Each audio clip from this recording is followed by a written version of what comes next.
안녕하십니까. 반갑습니다. 스리랑카에서 온 남마기띠입니다. 현재 마하비하라 사원 조지이면 나무나 불교연합회 회장으로서 활동하고 있습니다. 오늘은 여러분들께 동남아시아 불교의 수행 전통과 수행 문화를 소개하도록 하겠습니다.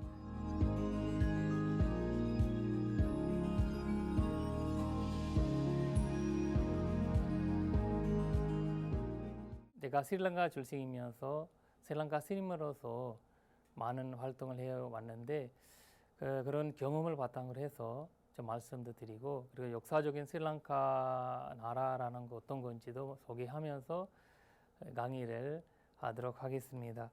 사실 스리랑카에 있는 불교는 이제 산자부 불교라고 하거든요.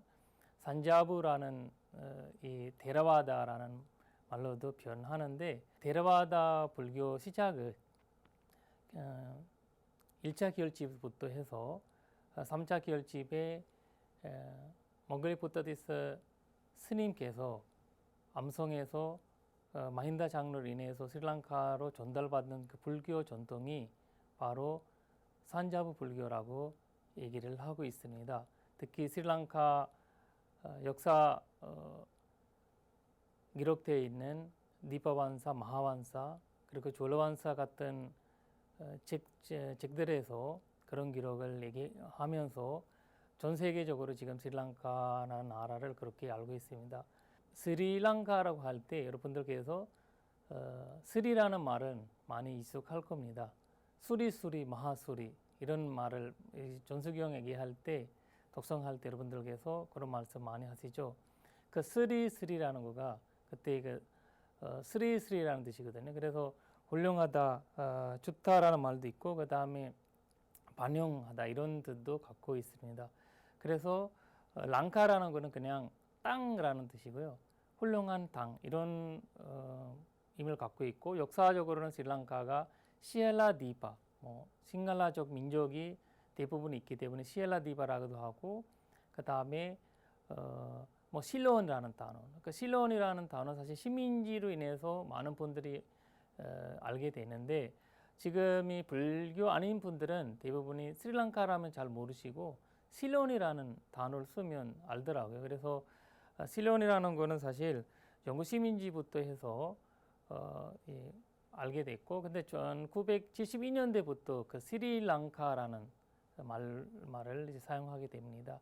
그래서 그리고 또 여러분들이 잘 아는 대선 경전인 능가기용, 그래서 랑카 아바타라 수타 같은 거에는 보면 그 랑카 아바타라는 거는 부처님께서 스리랑카로 들어가셔서 이제 법문하셨다라는 그런 내용을 담겨 있는 랑카 아바타라 수타라고 스리랑카에서는 이런 해석도 하고 있습니다. 일단 제가 스리랑카 불교의 역사를 좀 말씀을 한번 드리겠습니다. 사실 산자부 불교, 아까 말씀드렸던 산자부 불교는 1차 기열집부터 생긴다고 말씀드렸잖아요.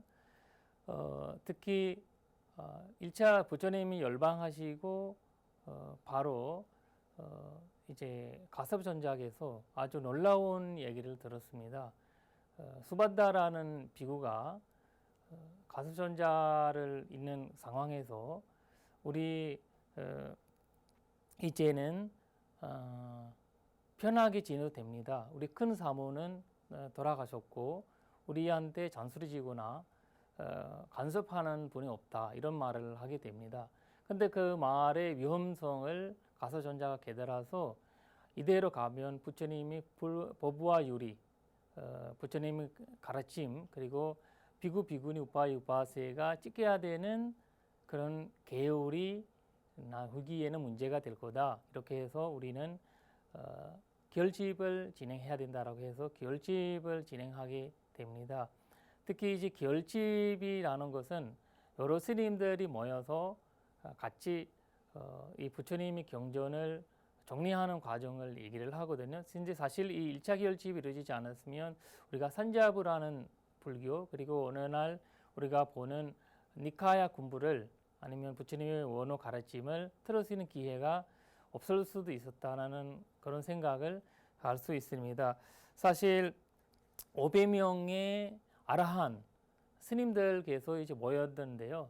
사실 이 1차 기열집의 핵심적인 인물은 바로 가섭존자였고, 그 가섭존자는 이 모든 이제 이 모임을 이끌어 가시던 분입니다. 그리고 아난드 존자 같은 경우에는 법의 으뜸이면서 법적인 어떤 이야기들이 많이 부처님이 경전을 직접적으로 들어서 그거를 이제 이 많은 대중 스님들 앞에서 말씀하시게 됩니다. 그래서 우리는 나는 이와 같이 들었다. 애왕 매수땅라는 말을 들으면 이 모든 경전 앞에서 이제 첫 번째를 부르게 됩니다.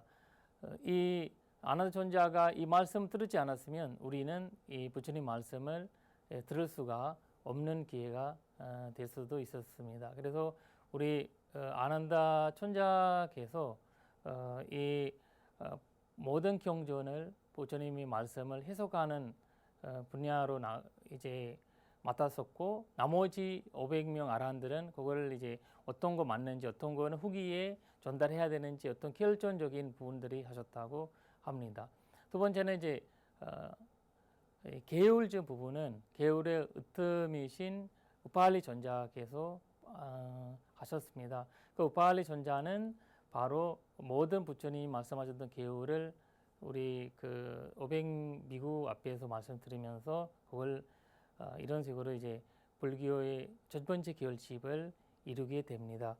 그래서 해서 계속 암송으로 내려오는 전통이 그때부터 생기는데, 이거 아주 중요합니다. 산자부 불교에서 사실 스리랑카, 미얀마, 태국, 라오스, 캄보디아 등 이런 핵심적인 불교 산자불교 나라가 이 암선적인 문화를 받아들였기 때문에 어느 날까지 이 불교 문화를 남아있다고 나는 생각을 하거든요. 사실 이 1차 기열집에서 니가니카야라는 이제 경전이 아난드 장로와 그 제자들 이제 전통적으로 암송으로 내려오기 시작하게 됩니다. 그리고 마지막 니카야는 사실 사리부타 존자의 제자, 사리부타 존자가 그때 안 계셨지만 제자들이 이어받게 되고요. 그 다음에 상유티니카야 같은 경우는 마하카사파 존자의 제자들이 이어받게 되고, 그 다음에 앙고티니카야 같은 경우는 안루다 제자들이 이어받게 됩니다. 그리고 중요한 거는 이제 또 율장 계율에 대한 이제 그 전체 내용은 바로 우팔리 장로의 제자들을 이어받게 됩니다. 이런 식으로 해서 암송으로 계속 나오다 보니까 가끔씩 이제 100년 지나 보니까 여러 가지 어려운 문제들이 생겼습니다. 그리고 거기에서 아주 설명이 나오는 거는, 그리고 기록되어 있는 거는 바로 와지라는 와지부타라는 스님들께서 10개 공포한 계목을 이제 설명하게 됩니다. 그것을 검토하기 위해서 2차 기열집을 하게 되는데요. 그 2차 기열집에서는 사실 법과 율이 조금 더 적극적으로 좀 강조하면서 진행해 왔다라는 것을 볼 수가 있고요. 그러면서 특히 이제 그 당시에 그 갈라소카라는 왕의 후원으로 불교가 다시 한번 인도에서 적극적인 불교 나라로서 이루어졌다고 얘기를 합니다. 근데 중요한 거는 이제 3차 기열집이 아주 중요하게 여기게 됩니다. 3차 기열집은 사실 그 아소가 왕이 이 3차 기열집의 핵심자가 되고, 그다음 몽갈레이 보트리스 스님께서 이 전통을 이루게 되는 핵심적인 스님이 됩니다. 이 아소가 왕은 사실 100명의 현재들이 죽이고 왕이 되셨고 동일적인 인도를 이루지게 됩니다. 사실 우리가 볼 때는 굉장히 나쁜 왕으로 되죠.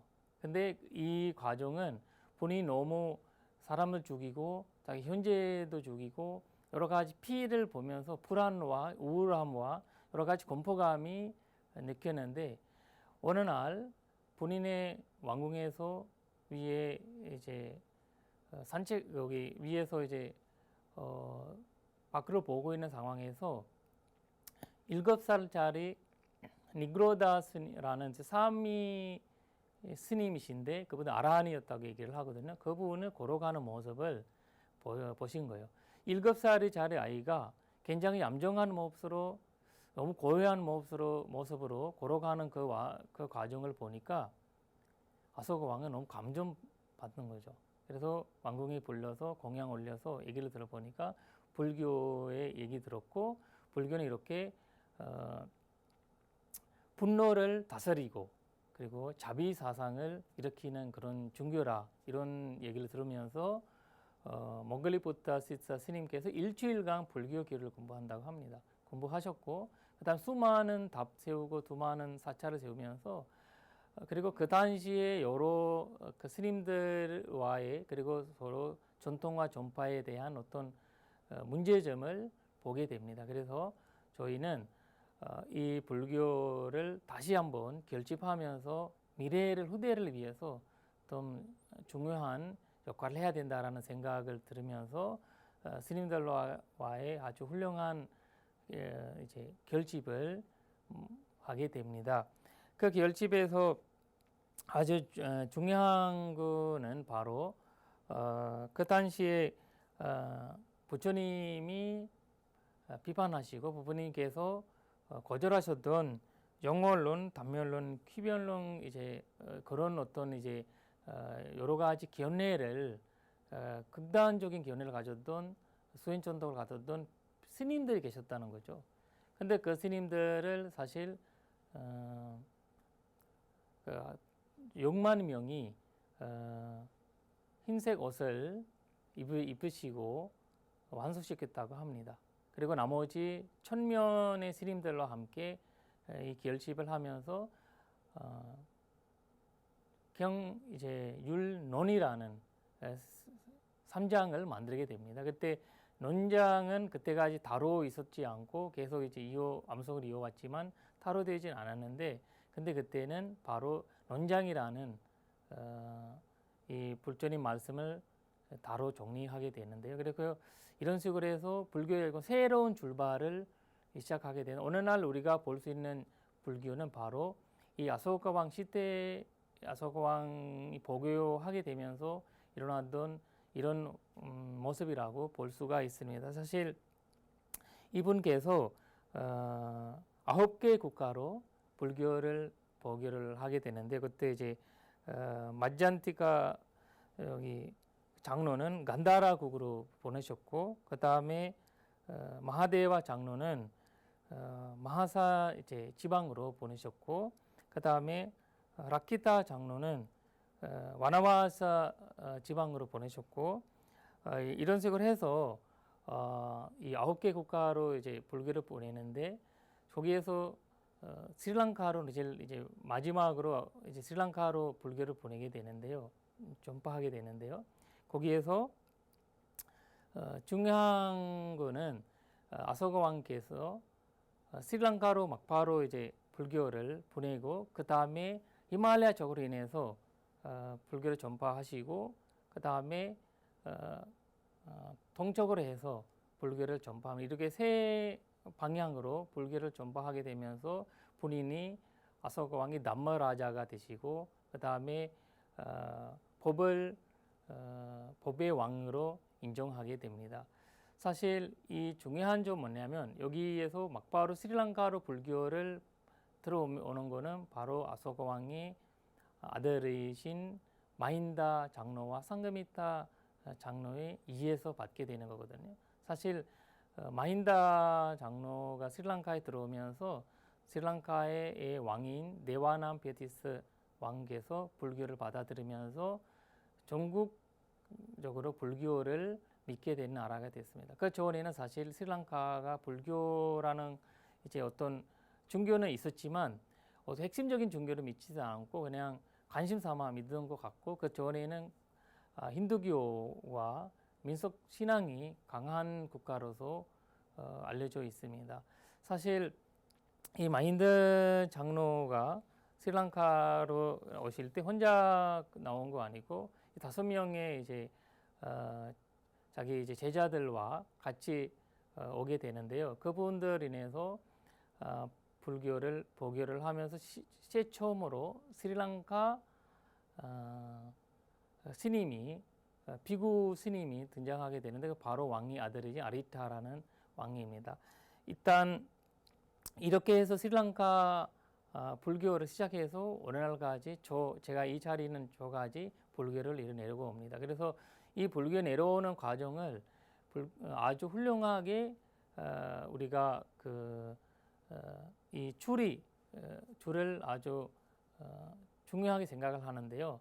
그거 이제 대라 전통이라고도 하고 저희 스승님이 계시고 스승님의 또 스승님이 계시고 이런 식으로 스승님이 이렇게 스승님들 이렇게 들어가면서 바로 스리랑카의 첫 번째 스님이신 아리타 스님까지 연결됩니다.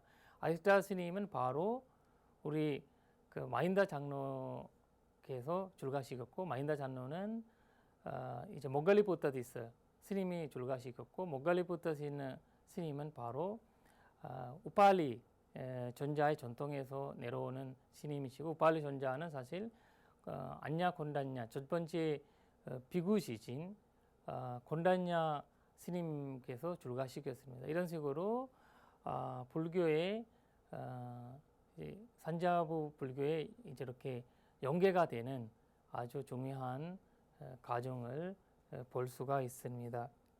일단 여기에서 말씀을 드리고 싶은 그 중요한 거 하나는 스리랑카에서 불교를 받아들이면서 마힌다 장로가 와서 처음에는 사찰이 사실 없었어요. 사찰이 없었으니까 그냥 코끼리당에서 주무시고 그 다음에 동굴이라든지 이런 곳에서 주무시고 수행하시고 계셨는데 그래서 메가와네라는 어떤 공원이 있었는데 그 공원에 이 마힌다 장로께서 이제 사찰을 지었게 되는데 그 사찰이 바로 마하비하라 대사바라고 이해합니다. 그 마하비하라 전통이 산자부 전통의 핵심이고 지금이 우리가 스리랑카에 남아있는 불교 전통이라고 볼 수가 있습니다.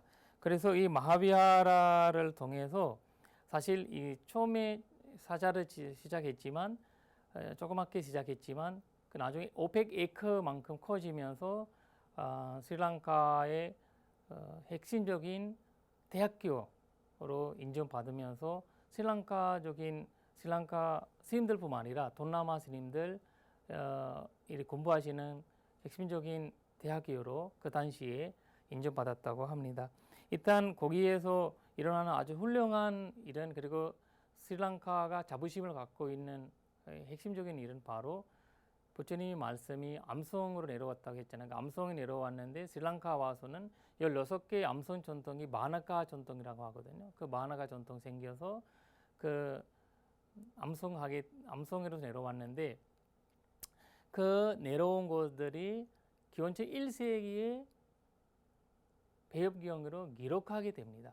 이 배엽경으로 기록하게 되면서 이 배엽이라는 나무잎에 야자라는 나무잎으로 만들어진 아주 똑똑한 방법이거든요. 기록하는 그 당시 중리이 없었고 중리라는 과정이 없었기 때문에 나무잎에 새기는 전통이 만들어버린 것이 바로 이 1차 결집, 3차 결집 이후에 스리랑카에서 일어나는 이 결집이라고 할 수 있거든요. 그래서 아주 그 당시에 중요한 거는 스리랑카 큰 문제가 있었습니다. 그 12년간 감옥이 있었고 인도 남쪽에서 전쟁 일어나면서 스리랑카를 지배하는 그런 과정까지 일어났습니다. 그래서 스님들이 이 위기를 극복하기 위해서 사실 이 경전을 기록해야 된다라는 생각을 하시게 됩니다.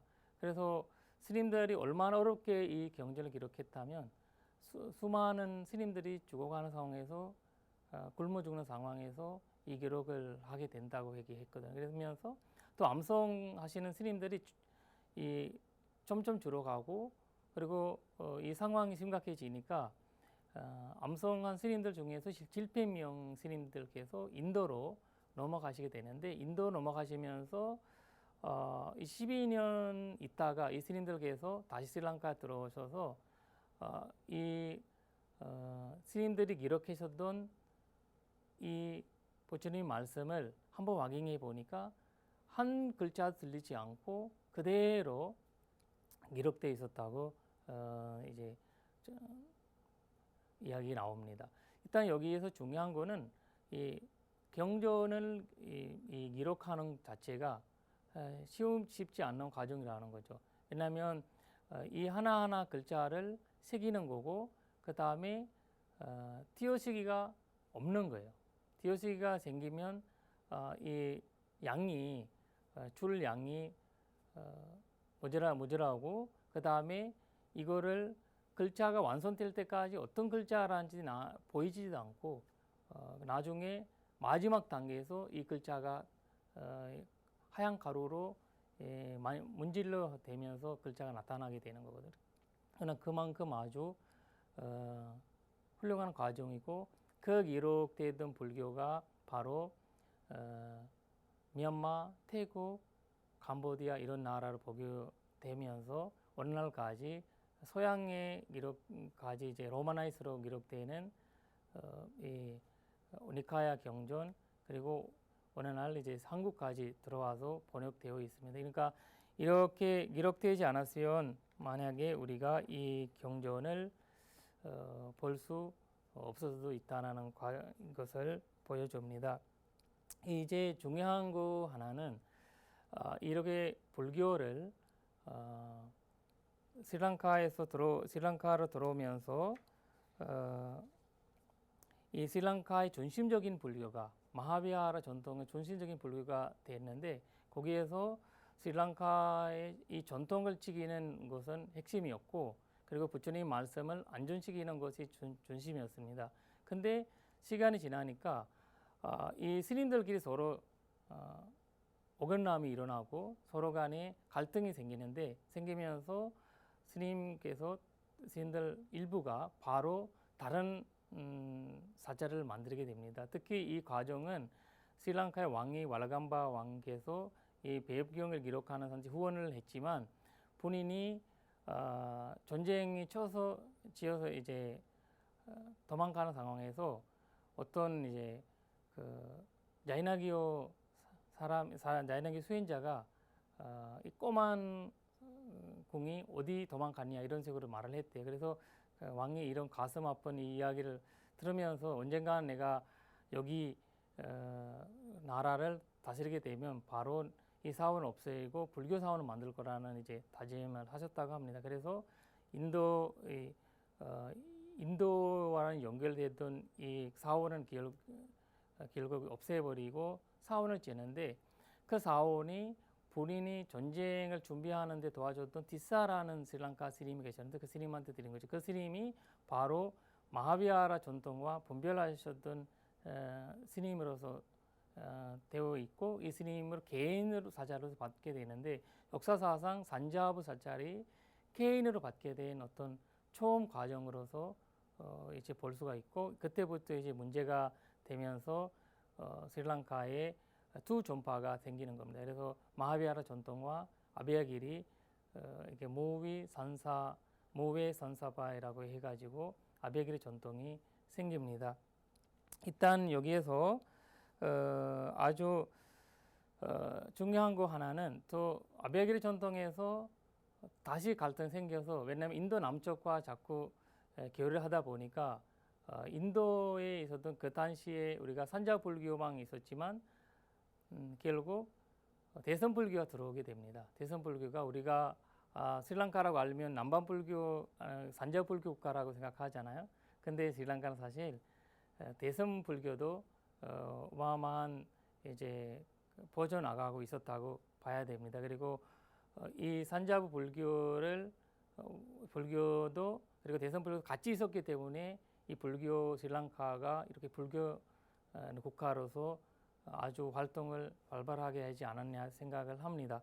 왜냐하면 이 불교 국가로서 활동을 하고 있었던 스리랑카가 제타와나라는 사찰이 생기면서 제타와나 사찰에서 대선 불교를 많이 공부하셨다고 합니다. 그리고 이거를 다시 스리랑카가 시민지가 들어오게 됩니다. 그러니까 스리랑카가 18개 정도 시민지가 들어오는 나라거든요. 그래서 그러면서 왕이 폴론나루와로 이동하게 됩니다. 폴론나루라는 거는 사실 이제 한국 분들이 스리랑카에 선지순례 하시게 되면서 이제 아누라다푸라에서 두 번째로 가는 도시 폴론나루와입니다.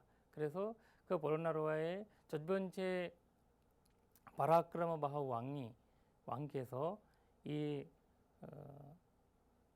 불교를 아주 새롭게 만들어지게 됩니다. 그분이 스리랑카의 아주 되게 훌륭한 왕으로서 인정받고 불교를 이 갈등되던 불교를 이 전당 이설이 난무하는 교단을 잡기 위해서 결집을 하셨다고 합니다. 그래서 결집을 하셔서 가티카우버트라는 거 승단 쿠약을 만들었습니다. 만들어서 이때부터 이제 마하베하라 전파 그리고 제타와나 전파 아베기리 전파 이 같이 합쳐서 마하베하라 전파에 합쳐지겠다라고 봐야 되겠죠. 일단 이때가 아주 중요한 거는 이 왕께서 스리랑카 최초로 인도와 미얀마, 태국 이런 식으로 불교를 전파하셨다고 얘기를 나옵니다. 폴론나루와 시대에 스리랑카 불교 새롭게 출발해서 이어왔는데 여기에서 아주 문제가 되는 부분은 바로 다시 시민지가 들어오면서 시민지는 결국 소양 시민지로 알려줄 수 있습니다. 그 소양 시민지에서는 포르투갈로 네덜란드 같은 경우에는 시민지를 하더라도 왕권은 유지했고 불교를 그대로 이어갈 수 있었는데 사실 영국 시민지가 들어오면서 1815년대 스리랑카 왕권 자체가 사라지면서 불교의 타력이 컸습니다. 그러면서 불교를 다시 살아남기 위해서 스님들께서 큰 노력을 큰 정진을 했어야 되었는데 거기에서 라타나 스님께서 구나난다 스님께서 아주 훌륭한 가르침을 하는 겁니다. 그것은 바로 이 독립운동을 하면서 우리 불교를 믿을 수 있는 불교의 전통을 계속 이어갈 수 있는 방법을 있어야 된다. 그렇지 않으면 앞으로는 이 불교를 없어지고 기독교 나라로 전주교 나라로 이런 식으로 된다라는 발언을 하게 되는 거죠. 그러면서 영국 정부에 제안을 하게 됩니다. 우리는 영국 기독교를 받아들인다. 아니면 이 영국 정부의 제안을 받아들이겠다. 받아들인 이유는 우리한테 이 중요한 계기를 만들어줘야 된다.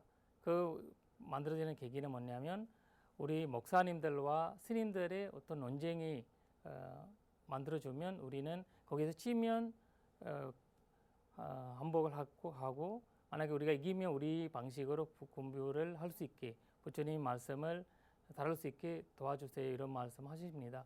그래서 결국 이 영국 정부에서 좋은 기회라고 생각하시고 목사님들이 우습게 본 거죠. 스님들은 우습게 보고 그래서 스님들께서 암송 전통적인 문화가 있어가지고 이 성경을 다 외워버렸습니다. 외워버리고 목사님들이랑 이제 논쟁을 하게 되는데 논쟁을 하게 되면서 목사님들은 사실 일주일간 이거를 대중 앞에서 많은 사람들 앞에서 이어지게 됩니다.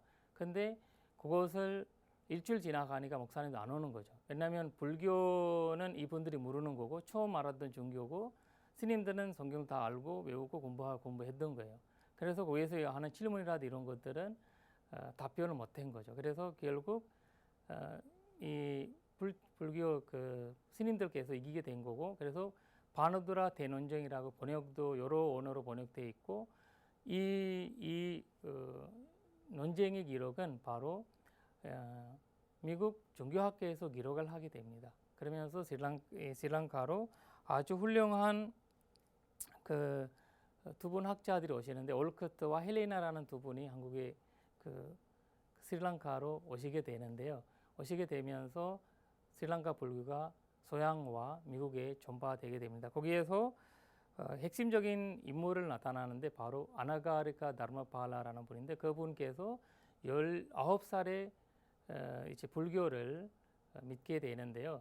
그분이 원래 기독교 분이었고 엄마는 불자였는데 아버지는 기독교였어요. 그래서 매일매일 이제 교회 가고 교회에서 공부하고 했는데, 엄마는 한 달에 한 번씩 보름날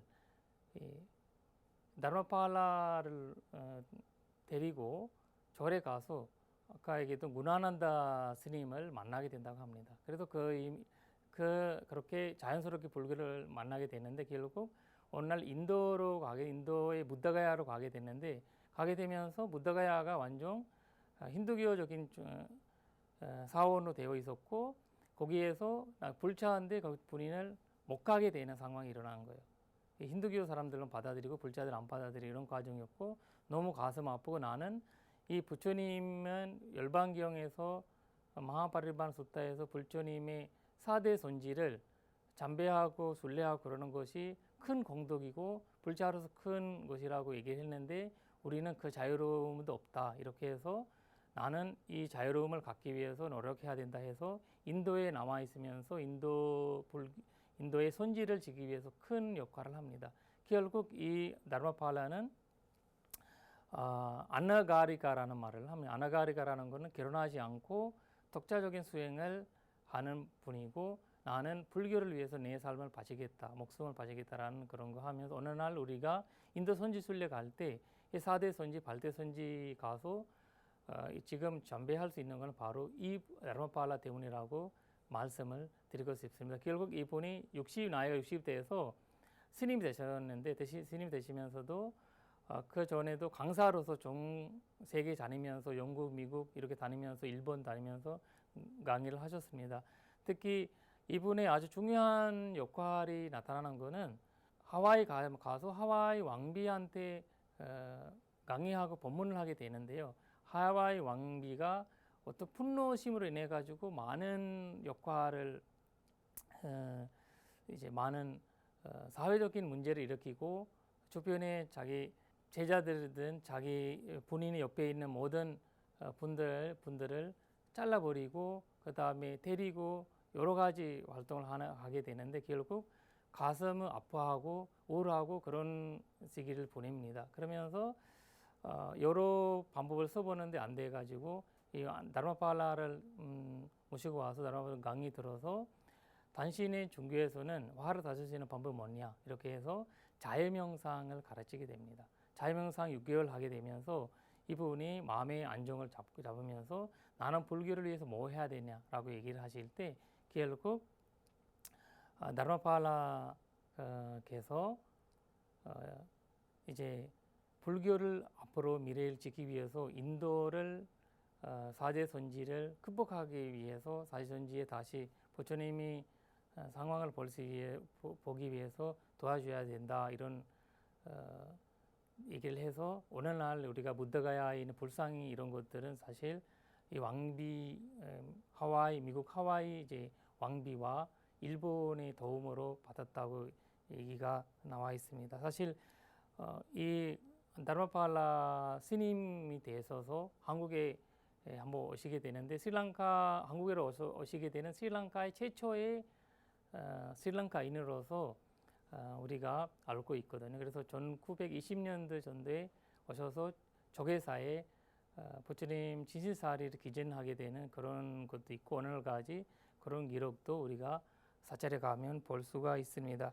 일단 이런 식으로 제가 스리랑카 역사적으로 어떻게 불교가 내려왔는지, 그리고 현재는 어떤 현재까지 이 전진적으로 이뤄왔던 부처님의 말씀을 제가 정리를 해봤습니다. 사실 이 정리하면서 어느 날까지 지켜오던 부처님의 전통이기 때문에 불교 나라로 18개 시민지로서 불교 나라로 남아 있는 것 같습니다. 여기에서 스리랑카의 문화와 스리랑카 축제에 대한 제가 말씀을 한번 드리고 싶습니다. 사실 스리랑카에서는 이제 머리수 나무가 아주 중요한 일회로 남아 있습니다. 그 머리수 스리랑카 절마다 여러분들이 스리랑카에 가실 때 절마다 머리수 나무 하나씩 있거든요. 머리수 나무가 있고 사람들이 제일 먼저 가는 것이 머리수 나무예요. 그 다음에 사리탑으로 가고 그 다음 마지막으로 대원정으로 가시게 되거든요. 그러니까 스리랑카 절을 참배할 때는 먼저 머리수나무 참배하고 사리탑 참배하고 그 다음에 대원정 참배하는 전통이거든요. 그러나 한국에서는 이제 대원정으로 바로 가는 거잖아요. 그러니까 이런 전통이 될 만큼의 머리수나무로 중요하게 여겼는데, 왜냐하면 부처님과 바로 접촉하셨던 부처님을 상징하는 나무로서 이 머리수나무를 이제 참배하게 되는데, 근데 스리랑카는 사실 머리수나무는 오직 어떤 나무라는 자체보다 부처님 우리 스리랑카의 문화를 지켜줬던 상황이라고 볼 수가 있거든요. 우리가 이 머리수나무를 지키기 위해서 여러 18개 정도의 카스 전통이 만들었다고 합니다. 만약에 스리랑카 나라에서 왕이 없을 때는 바로 거기 머리수나무를 참배하고 머리나무를 지켜주는 그런 카스 제도에서 한번 이제 모시고 와서 왕으로서 인정받게 되는 그런 것도 있거든요. 그만큼의 머리수나무를 부처님으로서 생각하시면서 하신 거고요. 거기에 우리는 머리수나무 앞에 가서 물을 뿌리는 인식을 많이 하거든요. 물을 뿌리면서 스리랑카는 더운 지방이다 보니까 나무한테 물 많이 줘야 되고, 그래서 물을 먼저 뿌리고 오른쪽으로 한번 이 한국에서는 답돌이처럼 머리수나무 도리를 하게 되는 거거든요. 하시면서 머리수나무에 여러 기름이라든지 그리고 초라든지 여러 걸 올리면서 기도를 하게 되고, 특히 이제 7일주 동안 기도하는 거 있고 20일 동안 기도하는 거 있습니다. 그런 식으로 해서 이 머리수나무에 기도하게 되면 결국 여러 장애라든지 질병이라든지 거기에서 벗어날 수 있다라는 그런 믿음을 갖고 있고, 그러면서 머리수나무 일회가 이어지고 있습니다. 사실 제가 스리랑카에서 이 머리수나무 부처님의 2300년 되던 그 머리수나무를 참배하는 분들이 6월 달에 이제 많아지거든요. 그래서 6월 달 되면 많은 분들이 그 머리수나무에 참배하게 되는데, 머리수나무의 중요한 것도 하나는 인도에서 상가미타 아소카 왕이 탈님이 모시고 오는 거예요. 모시고 오면 스리랑카 비구니 재단이 그때 생기는 거예요. 기원전 3세기에 생기거든요. 그래서 그 비구니 재단이 상징이 바로 머리수나무라고도 하고 있거든요. 그래서 지금 산자부에서 비구니 재단에 대한 이제 여러 가지 이제 논란이라든지 해석이 되어 있지만 아직 인정받지 않는 상황이지만, 언젠가는 이 머리수나무 전통에 인해서 생길 그런 이제 역사적인 전통을 갖고 있어서 이 비구니 재단에 영향을 줄 수 있다라고 생각을 합니다. 사실 두 번째로 제가 말씀을 드리고 싶은 거는 스리랑카의 베라헤라 축제에 대한 말씀을 한번 드리겠습니다. 그 베라헤라라는 거는 햇열이라는 뜻이거든요. 이 햇열은 어느 나라의 어느 전통이라도 햇열이라는 거 있는 건데, 인도에서 부처님 아버지가 돌아가실 때 이 장래 행렬을 있었다고 나오고 있고, 그다음 부처님이 열방하신 다음에 사리를 모시고 행렬을 하셨다 이런 이야기도 나오고요. 그러면서 그 스리랑카에서 이 베레라에 대한 큰 의미를 갖고 있고 큰 역사를 갖고 있습니다. 그래서 우리 스리랑카가 핵심적인 공간으로 보여지는 불지사에 부처님이 부처님이 지하사리를 모시고 있거든요. 그래서 그 지하사리를 모셨던 스리랑카 이제 불지사에서 7월 이제 우리가 그 7월 보름부터 해가지고 베레하라 축제를 시작을 하게 됩니다. 시작하게 되면서 베레하라 축제는 사실 스리랑카의 문화 여러 가지 전통이라든지 이런 것들이 모여 있는 공간으로서 보여줄 수가 있습니다. 그리고 이 베레하라 축제로 인해서 스리랑카가 이제 아주 관광적인 영향도 많이 받고 있고 그 지역마다 베레하라가 있어요. 그냥 베레하라 전체 준료가 100개 정도의 1년에 100개 정도 베레하라를 한다고 봐야 되거든요. 그러니까 우리는 이제 한국에서 이제 연등행렬처럼 그런 베레하라 100개 정도 있다고 하면 1년 내내 베레하라 하는 것 같잖아요. 그러니까 굉장히 중요한 문화로 받아들이고 있고 1800년의 불지사 축제는 1800년의 역사를 갖고 있고 세계 이제 문화 역사로서 아주 자부심을 갖고 있는 축제라고 볼 수가 있습니다. 일단 이처럼 스리랑카의 베레하라는 가장 이제 중요한 축제뿐만 아니라 스리랑카의 문화 개발까지도 도움을 주었다고 볼 수가 있고 우리는 어느 날은 옛날부터 전통적으로 내려오는 그런 악기를 다루는 분들, 장구를 다루는 분들, 그 다음에 긴팔을 가져가는 분들 이런 식으로 해가지고 그런 전통이 아직까지 남아 있습니다. 이런 식으로 해서 스리랑카 그 불교 축제에서 아주 중요한 축제로 이 베레하라 축제를 여길 수가 있습니다. 그리고 제가 그 스리랑카 그 승가의 수행 방법에 대한 이제 간략하게 말씀드리겠지만 내가 앞으로 이제 미얀마와 태국에 대한 말씀드리면서 스리랑카와 비교하면서 서로 간의 전체적인 정리를 제가 할 건데요.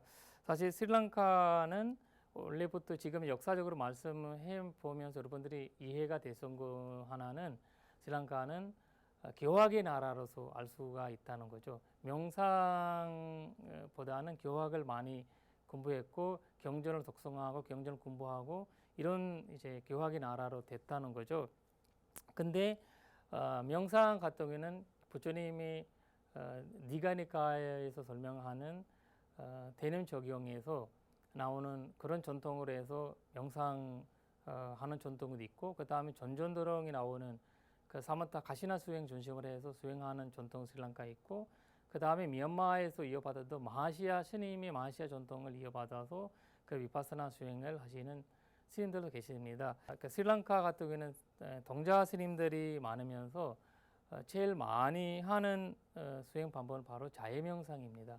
그 자해명상은 사실 우리가 어릴 때부터 어떤 스님들께서 사실 동자 스님들다 보니까 가끔씩 싸우고 여러 가지 이제 어린적으로 우리가 그런 분노를 일으키고 이렇게 많이 하잖아요. 그런데 그걸 다스리기 위해서 큰 스님들에게서 우리가 볼내리입니다. 그 볼내리는 걸 봐서 서로 스님들 두 분께서 자해경을 독송하는 거거든요.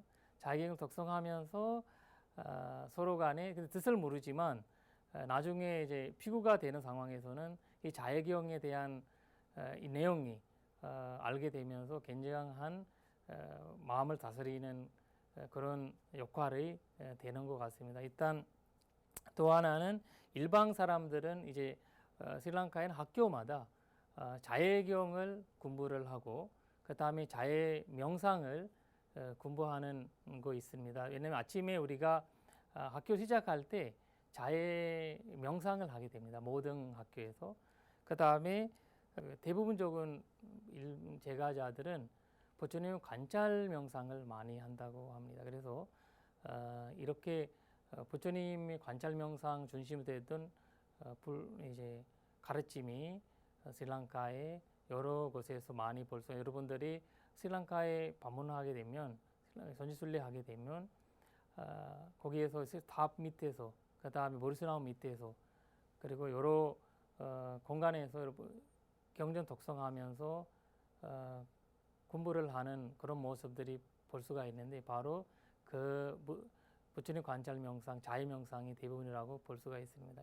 이런 식으로 해서 부처님 말씀이 스리랑카가 받아들이고 스리랑카가 중심적인 나라로서 산자부 중심적인 나라가 되어오는 상황과 스리랑카가 현재까지 어떻게 불교를 이어왔고 이 불교가 지금까지 어떻게 지켜 있는지에 대한 말씀을 드렸습니다. 그래서 불교 스리랑카는 전 세계로 줄 수 있는 것은 바로 불교밖에 없습니다. 그래서 불교의 자부심을 갖고 있는 나라로서 앞으로도 전 세계 불교를 위해서 전 세계 사람들을 위해서 할 일이 많다고 생각을 합니다. 그래서 이렇게 정리를 하면서 일부 강의를 마치도록 하겠습니다. 사두 사두 사두 감사합니다.